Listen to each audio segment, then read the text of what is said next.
It was a sunny Saturday morning in Cedar Ridge, the kind of place where everyone knows your name or thinks they do. But beneath the manicured lawns and white picket fences, something darker simmered beneath the surface, an unspoken undercurrent of prejudice that was about to unravel in the most unexpected way. The Johnson family had just arrived, excited to start fresh in their new home. Michael, his wife Lisa, and their teenage son Jordan worked together to unload boxes from the moving truck.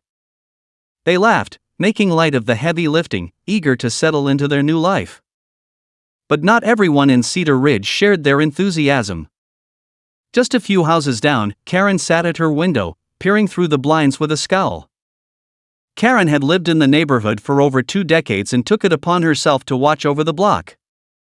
To her, strangers moving in, especially ones who didn't look like the rest of the residents, was cause for concern. Karen reached for her phone and dialed.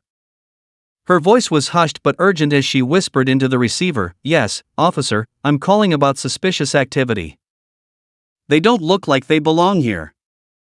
Within minutes, the sound of sirens echoed through the quiet street. 2 police cars pulled up to the Johnsons' driveway, lights flashing. Michael and Lisa exchanged puzzled glances as the officers stepped out. They weren't alarmed, they had done nothing wrong, but confusion was written all over their faces.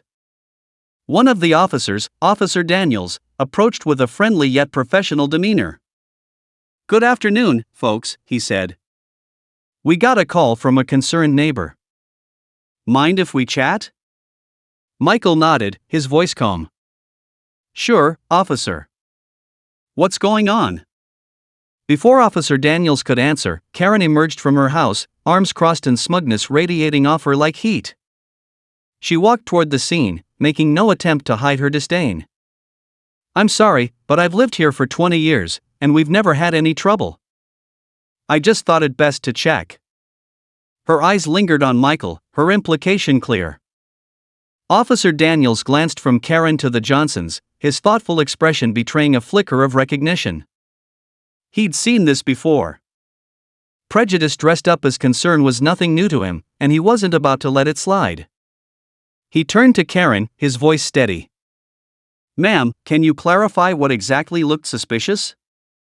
Karen faltered, caught off guard by the question. "Well, we've never seen them before, and they were moving things in." Daniels raised an eyebrow. "You called us because your new neighbors were moving into their own home?" Karen's confidence wavered, and she shifted uncomfortably. Sensing her unease, Officer Daniels turned back to the Johnsons, his tone warming. "Mr. Johnson, welcome to Cedar Ridge. Looks like you've got a busy day ahead. Need a hand?" Michael chuckled, relieved. "Thanks, officer, but I think we're good." As the officers turned to leave, Daniels glanced back at Karen, his tone shifting from friendly to firm. "Ma'am, misuse of emergency services is a serious matter.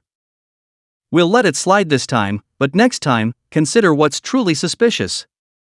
Have a good day." Karen's face flushed red as she stormed back to her house, the weight of her actions sinking in. But the story didn't end there.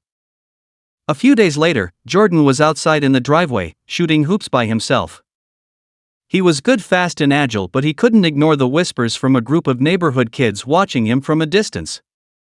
They huddled together, glancing his way, clearly unsure of what to make of the new boy on the block. Jordan noticed but kept playing, his focus unwavering. After a few minutes, one of the boys, Tyler, stepped forward, nervously approaching with his hands stuffed in his pockets.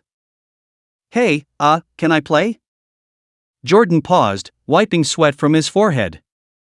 He sized Tyler up for a moment, then grinned. "Sure, man. You any good?" Tyler smiled, relieved. "Not really," he admitted with a laugh. "But I'll try."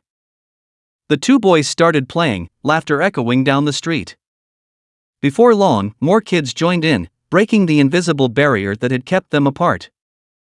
Meanwhile, the adults of Cedar Ridge watched from their porches, some smiling, some still hesitant, but the ice was beginning to melt. A few weeks later, the Johnsons decided to host a neighborhood barbecue.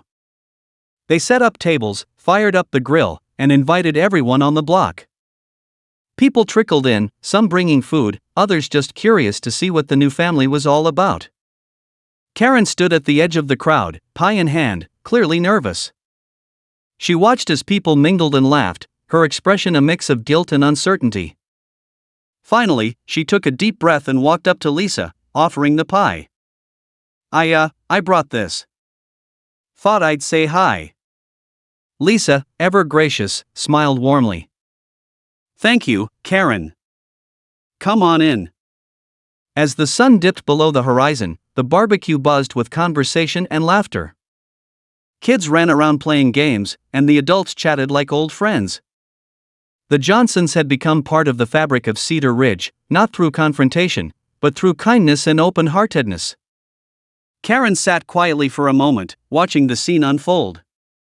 She still had work to do. Prejudice doesn't disappear overnight, but for the first time, she felt a crack in the wall she'd built around herself.